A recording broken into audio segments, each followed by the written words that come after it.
Eh, korang pernah tak try pork meals buttermilk chicken? Sedap gila. Jom I tunjuk macam mana nak buat dekat rumah.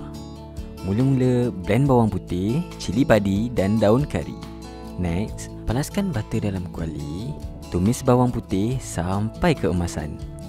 Masukkan cili padi dan daun kari. Tumis sampai wangi dia semerbak. And then, tambah kuning telur masin, kacau sampai sebati.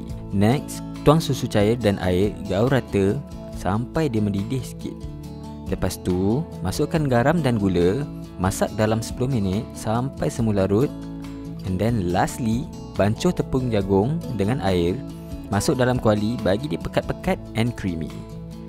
Now kita buat ayam dia pula. Untuk ayam goreng popcorn pula, senang je. Goreng ayam popcorn 4 minit sampai rangup dan siap untuk dihidang. Tapi kalau korang dah craving sangat, pergi je pork meal, tak payah susah-susah. Settle. Bye.